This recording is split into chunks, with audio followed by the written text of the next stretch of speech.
August 14th, 1947. Midnight. Fireworks erupted in Karachi and Delhi. A new nation, Pakistan, was born. India stood free. But as one flag came down and another went up, the cost was unimaginable. Trains arrived full of corpses, entire towns vanished. A line had been drawn, but across it, history bled. What happened during the partition of British India? Why did freedom feel like a funeral for millions? The dream of independence was not born overnight. From the Sepoy Mutiny of 1857 to Gandhi's Salt March, India had long resisted colonial chains. But unity was always fragile. While Gandhi preached non-violence and unity, others whispered that coexistence was a myth. By the 1940s, the Muslim League, led by Jinnah, had become disillusioned. Jinnah once believed in Hindu-Muslim unity, but years of political marginalization, Hindu-dominated Congress policies, and deep-rooted mistrust changed his mind. In 1940, the League passed the Lahore Resolution, demanding a separate Muslim homeland. In cities like Lahore, Amritsar, and Calcutta, Hindus, Muslims, and Sikhs had lived side by side for generations. They celebrated together and mourned together. But in the background, political currents pulled them apart. British policies of divide and rule had deepened religious lines, and the press fanned the flames. As World War II ended, Britain realized it could no longer hold its empire. India was a powder keg. Protests, mutinies, famine, everything pointed to collapse.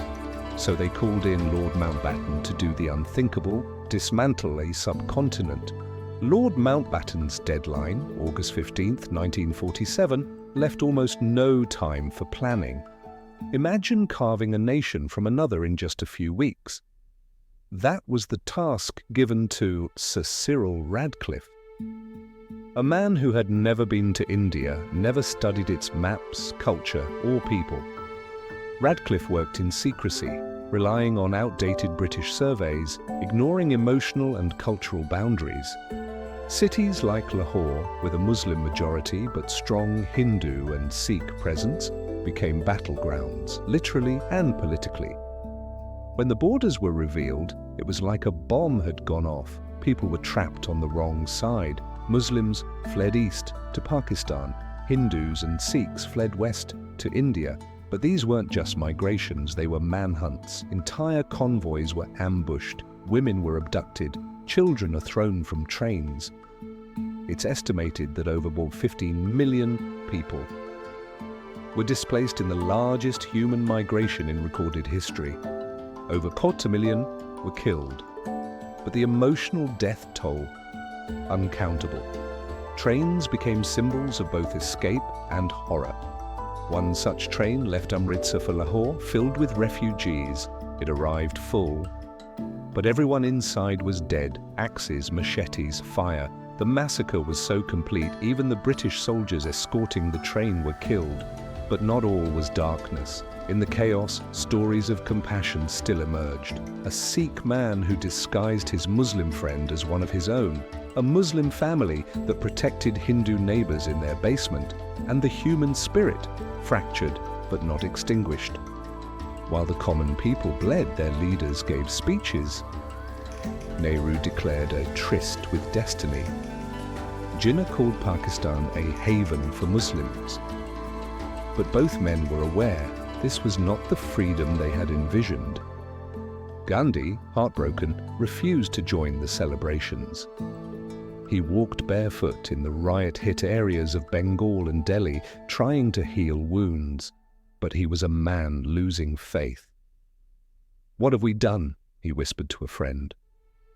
In early 1948, Gandhi began yet another hunger strike, demanding that both nations release withheld funds and that Hindus and Muslims stop killing each other. It worked. Violence paused, but extremists on both sides were furious. On January 30th, 1948, Nathuram Godse, a Hindu nationalist, assassinated Gandhi. India lost its Mahatma. Peace lost its voice. the dream of unity died again. The physical borders were drawn, but emotional lines never faded. Pakistan and India fought wars in 1948, 1965, and 1971. Kashmir became a flashpoint. Refugees built new lives, but the trauma passed down through generations. Even today, a grandmother in Delhi might weep, remembering her lost home in Lahore. A grandfather in Karachi might still cherish the soil of Amritsar in a locked wooden box. Could the British have avoided partition? Could Nehru and Jinnah have found a middle ground? Some historians say yes, others argue that the subcontinent was too divided. But one truth remains. It was the ordinary people who paid the price. No referendum was held, no votes were cast. Borders were decided by men in suits and enforced with swords and fire. Today, the ghosts of partition still walk, in films, in politics, in every India-Pakistan cricket match. Yet there's hope. Young people from both countries connect online, share stories, and ask the same question: could we have been one? As you watch this video, remember, history isn't just dates and names. It's the echo of every voice silenced by violence, every hand that held another across a dividing line, and every heart that still beats with the memory of what was lost. In a small village near Lahore, two brothers, Aman and Rahim, grew up together, inseparable. One was Hindu, the other Muslim. They played cricket, harvested wheat, and celebrated Diwali and Eid as one. But when partition came, their village was split. Rahim's family fled to Pakistan. Aman stayed in India. They never saw each other again. Letters stopped. Silence settled in. Decades later, their grandchildren found each other on social media, piecing together a friendship that their ancestors had lost to politics. One of the most painful chapters of partition is the story of the women. Tens of thousands were abducted, raped, or killed by mobs, sometimes by their own families, to preserve honor. Many were never found. In the 1950s, both Indian and Pakistani governments launched missions to recover these women. But by then, some had remarried, had children, and didn't want to return.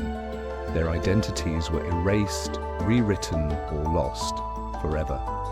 Many historians now believe that the British exit was not just rushed, it was calculated. Some argue that the chaos of partition helped Britain escape accountability for the horrors of its empire. With communal tensions at their peak, the British walked out, leaving a burning house behind. Mountbatten, who later admitted that he regretted the rushed timeline, still insisted that partition was inevitable. But was it, or was it engineered? Cities like Lahore and Delhi changed overnight. Lahore, once a multicultural hub, saw its Hindus and Sikhs flee. Delhi, meanwhile, filled with Hindu and Sikh refugees, saw an exodus of Muslims. Ancient neighborhoods were emptied. Mosques, temples, and gurdwaras were desecrated. The cultural loss was massive. Libraries burned, poetry silenced, and shared festivals forgotten. The soul of these cities was altered forever. Even years after partition, millions struggled with identity. Refugees in India were called Punjabis or Lahoris. In Pakistan, Muhajirs, migrants from India, faced discrimination. A man who had lived his entire life in Lucknow suddenly found himself a foreigner in Karachi. Belonging became a luxury. The wound was not just geographical, it was psychological, existential. Yet, despite all the trauma, a new generation is rising on both sides of the border that wants answers, not enmity. They are reading memoirs, watching documentaries, and talking to grandparents to understand the truth. They ask, can history be healed through stories? Through remembering, not forgetting? In a way, each video, like this one, is a small step toward reconciliation, a bridge built over blood and time. If this story moved you, help us preserve history. Like, share, and subscribe to Echoes of Time. And tell us in the comments, was the partition a political necessity or the greatest tragedy of South Asia?